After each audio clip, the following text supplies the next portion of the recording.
Hello, it is Thursday, but today sees a new episode of the Quiet as Mouse Book Club, and it's kind of a little bit of a Christmas edition. I'm going to be reviewing Let It Snow by Maureen Johnson, John Green and Lauren Myracle. This is a set of 3 short stories first published in 2008, and they intertwine with each other, which is nice, and I didn't realise that before I started reading. All 3 are romances. The first is Maureen Johnson's The Jubilee Express. We meet Jubilee, or Julie, who is forced to get a train on Christmas Eve because her parents have been arrested. She meets a guy called Jeb on the train and a bunch of cheerleaders, and then the train gets stuck in Gracetown due to a massive snowstorm. And then all 3 stories take place in Gracetown in the aftermath of this. In this first one, we follow Julie, who is taken in by a guy called Stuart and his family for Christmas due to her strandedness. In the second story, by John Green, A Cheertastic Christmas Miracle, the cheerleaders have decamped from the train to a Waffle House, and we join Tobin and his friends the Duke and JP as they attempt to get to this Waffle House to join the cheerleaders and their friend who is working there. And it's kind of a quest, an adventure. And then the final story is The Patron Saint of Pigs by Lauren Myracle, and there we meet Addie, who is the ex-girlfriend of Jeb from the train. She is dealing with the breakup, she is a barista, and she is charged with picking up a pig from a pet shop for her friend. I enjoyed reading this book. It's a quick read, which is good for me with my relationship with reading at the moment, and the short stories aren't particularly short either. So if, like me, you tend not to get on too well with short stories, I wouldn't let that put you off. And it also helps that characters pop up over the course of the book over different stories, so you get a bit more closure. You're not just there and gone, which is when I have a bit of trouble with short stories. I would say when ranking the 3 tales, I would rank them in the order they are in the book. The first story, Maureen Johnson's, was my favourite, and then I'd probably put the final story last, which is a little unfortunate because ideally you want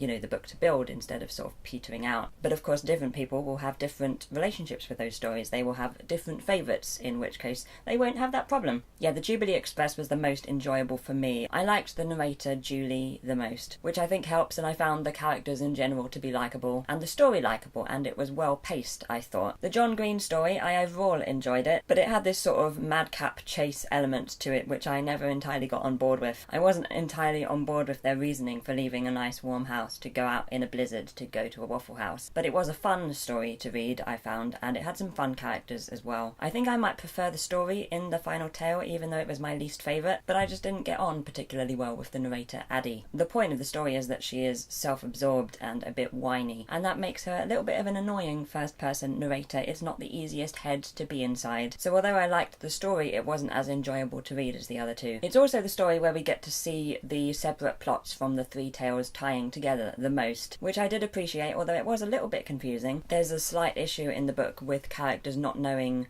other characters' names, or the character is known as a nickname, so you need to kind of remember the character's nickname and actual name because they might be known as different things in different stories. So I just felt like that element left the reader with a little bit more work to do, which didn't necessarily have to be there. But it's definitely a fun book to read, and I'm glad I read it. It's not overtly Christmassy either, I found. It's more of a setting than a theme, so if you don't want to be hit over the head with Christmas every 2 seconds, then you should be okay with this book. Yeah, if you fancy reading a young adult seasonal romance, then this book is worth a look. I will give Let It Snow 3.6 out of 5. So that's my little Christmassy review for this year. I've had 2 reviews this week. This one is significantly shorter than the last. If you have any thoughts on Let It Snow, do let me know in the comments below. And do you have any other Christmassy books that you would recommend? Because I'd quite like to read another next Christmas. Let's move across to the end screen. If you would like to see more book reviews from me, then I will put a playlist below me here. My latest video will be below me there. And if you fancy subscribing to my channel or visiting my website, then you can do so beside me here. I hope you have a wonderful day, and I will see you soon.